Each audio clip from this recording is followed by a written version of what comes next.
बातमी अशी आहे ती 70,000 कोटींच्या सिंचन घोटाळ्याच्या फाईलवर दिवंगत नेते आर पाटील यांनी सही केली होती।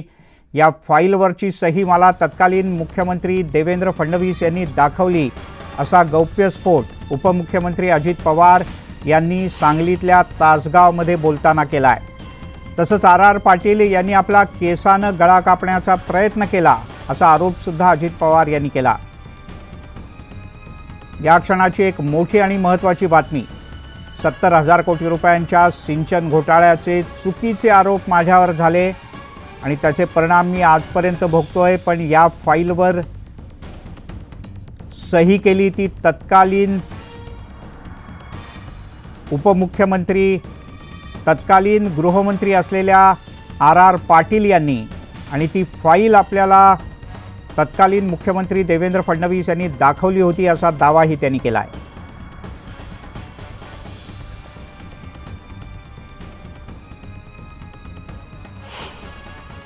त्याच्यातनं ती एक फाईल तयार झाली आणि ती फाईल गृह खात्याकडे जाते।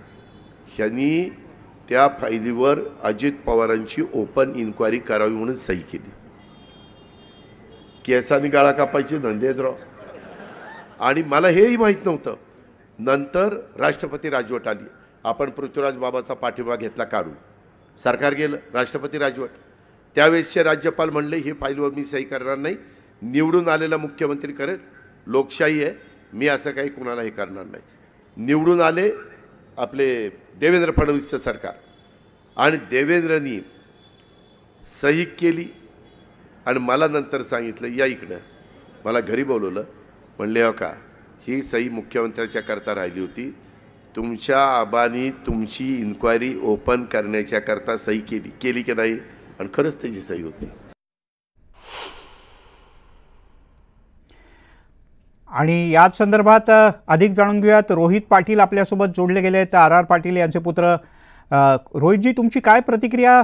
आज थेट आरोप केला आणि एक वेगळीच गोष्ट इतिहासातली उघड केली अजित पवार यांनी। आबा गेल्यानंतर साधारण 9-9.5 वर्षानंतर अशा पद्धतीचं दादांचं एखादं स्टेटमेंट येणं, या बाबतीत कार्यकर्ता म्हणून कुटुंब म्हणून निश्चितपणाने दुःख होतंय। पण एवढ्या वर्षानंतर ही जी मळमळ व्यक्त केलेली आहे, दादा ज्येष्ठ आहेत, एकेकाळी आम्ही त्यांच्या नेतृत्वामध्ये काम केलेलं आहे आणि असं असताना दादांनी असं स्टेटमेंट दिलं, त्यामुळे मी त्यांच्यावरती कुठं तरी टीका करणं योग्य वाटत नाही। ते ज्येष्ठ आहेत आणि आम्ही त्यांच्या ज्येष्ठत्वाचा मान राखणार आहे। पण तुम्हाला असं वाटतं की हे आता निवडणुकांच्या तोंडावर सगळं येणं, बरं तिथेच तासगावमध्येच येऊन अजित पवार यांनी याचा उल्लेख करणं, काय वाटतं तुम्हाला? मुद्दामून टार्गेट केलं जात आहे? आता हा मतदारसंघ पहिल्यापासून थोडंसं टार्गेट करण्याच्या दृष्टिकोनातून वाटचाल राहिलेली आहे। आता सुद्धा विधानसभेची निवडणूक लागलेली आहे, साधारण सगळेच लोक समोर एकत्रित आलेले आहेत आणि कुठेतरी आपल्या पक्षाच्या उमेदवाराला घेरले जाते की काय, अशी परिस्थिती सध्या निर्माण झालेली आहे। त्यामुळे त्यांनी असा एखादा प्रयत्न केला तरी हरकत नाही। सर्वसामान्य लोक आमच्या बरोबर आहेत आणि अशा वक्तव्यानं काही परिणाम पडणार नाही। पण मग तुम्ही किंवा राष्ट्रवादी शरद पवार पक्ष याला काहीच उत्तर देणार नाही का? तुम्ही वैयक्तिक किंवा कुटुंब म्हणून याला उत्तर नाही देणार? कुटुंब म्हणून आम्ही त्याला उत्तर नाही देणार, पक्षातील सर्व नेते याला उत्तर देतील। ठीक आहे, तुम्ही न्यूज 18 लोकमतशी बोललात त्याबद्दल धन्यवाद।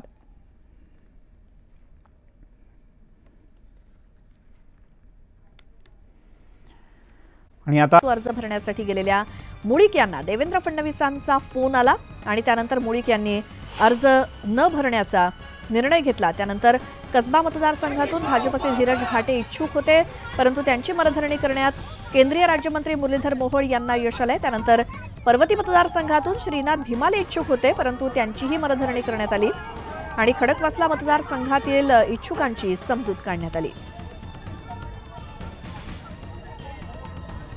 पुण्यातील भाजपचे जे काही बंडखोर होते संभाव्य, त्यांना शांत करण्यात भाजपच्या नेत्यांना यश आलेलं आहे। वडगाव शहरी मतदारसंघातून जगदीश मुळीक होते इच्छुक, देवेंद्र फडणवीसांनी त्यांना फोन केला आणि त्यांनी माघार घेतली। दुसरीकडे धीरज घाटे हे देखील इच्छुक होते, त्यांना देखील मुरलीधर मोहोळ यांनी समजावलं। त्यानंतर श्रीनाथ भीमाले देखील इच्छुक होते। या सगळ्यांना समजवण्यात आलेलं आहे भाजपच्या नेत्यांकडनं। या संदर्भात अधिक माहिती घेऊयात। आमचे प्रतिनिधी वैभव सोनावणे आहेत फोन लाईनवरनं पुण्यातून। वैभव, श्वेता, भाजपच्या सगळ्या बंडखोरांना शांत करण्यामध्ये यश जे ते भाजपच्या नेत्यांना मिळालेलं आहे। खास करून पुण्याचे केंद्रीय राज्यमंत्री जे आहेत मुरलीधर मोहोळ यांनी या सगळ्या बंडखोरांची समजूत घातली आहे आणि सगळ्यांना अर्ज भरण्यापासून थांबवले। तर त्याचवेळी वडगाव शहरी आणि खडकवासला मतदारसंघामध्ये राष्ट्रवादी आणि भाजपमध्ये जो पेच तयार झालेला होता, जगदीश मुळीक हे काही झालं तरी अर्ज भरणार अशा भूमिकेवर ठाम होते। एबी फॉर्म मिळाल्याचे ते सांगत होते आणि दबाव जो आहे तो निर्माण करायचा प्रयत्न कालपासून केला जात होता। त्यानंतर अजित पवार गटाचे दत्तात्रय धनकवडे जे माजी महापौर आहेत खडकवासल्याचे, त्यांनी आपल्याला पक्षाचा एबी फॉर्म मिळाला असून आपणही खडकवासल्यात जे भाजपचे विद्यमान आमदार आहेत त्यांच्या विरोधात अर्ज भरणार असल्याचं म्हटलं होतं। त्यामुळे वातावरण प्रचंड तापलेलं होतं महायुतीमधलं। मात्र मुरलीधर मोहोळ यांनी अजित पवार आणि देवेंद्र फडणवीस या दोघांशीही चर्चा करून या दोन्ही उमेदवारांना अर्ज भरण्यापासून रोखलेले आहे। हे दोघेही अर्ज भरायला आल्यानंतर तिथून बाहेर पडले 3 वाजता आणि अखेर हा वाद जो आहे तो पूर्णतः शमलेला आहे आणि आता महायुतीमध्ये ज्या मैत्रीपूर्ण लढतींच्या चर्चा होत्या त्या पुण्यामध्ये तरी किमान थंड झालेल्या आहेत। बिलकुल वैभव, धन्यवाद या सगळ्या माहितीसाठी। तर पुण्यातले जे कोणी संभाव्य बंडखोर होते त्यांना शांत करण्यात भाजपच्या दिग्गज नेत्यांना यश आलेलं आहे। त्यापैकी जगदीश मुळीक हे देखील वडगाव शहरीतून इच्छुक होते, धीरज घाटे इच्छुक होते। जगदीश मुळीक यांनी फडणवीसांच्या फोननंतर माघार घेतली। धीरज घाटे आणि श्रीनाथ भीमाले यांची देखील मनधरणी करण्यात यश आलेलं आहे। त्यामुळे हे 3 मतदारसंघातून पुण्यामध्ये जे काही संभाव्य बंडखोर होते त्यांचा बंड थोपवण्यात किंवा शांत करण्यात भाजप नेतृत्वाला पुण्यामध्ये यश आलं। वडगाव शहरीमधनं जगदीश मुळीक यांचे कार्यकर्ते मात्र इरेला पेटले होते। मात्र फडणवीसांच्या फोननंतर मुळीक यांनी माघार घेतली। त्याचसोबत कसबा मतदारसंघातून धीरज घाटे देखील इच्छुक होते। त्याबद्दल मी जगदीशचं मनापासून अभिनंदन करतो आणि सर्व कार्यकर्त्यांना आश्वस्त करतो की जगदीश आपला नेता आहे। जगदीशला विधानमंडळात आपल्याला न्यायचं आहे। त्याला विधानमंडळात देण्याची जबाबदारी मी घेतली आहे आणि निश्चितपणे आपला नेता विधानमंडळात आपल्याला दिसेल। कोणी काळजी करायचं कारण नाहीये। जगदीश आणि तुमचं सगळ्यांचं मनपूर्वक अभिनंदन। धन्यवाद भाऊ, धन्यवाद।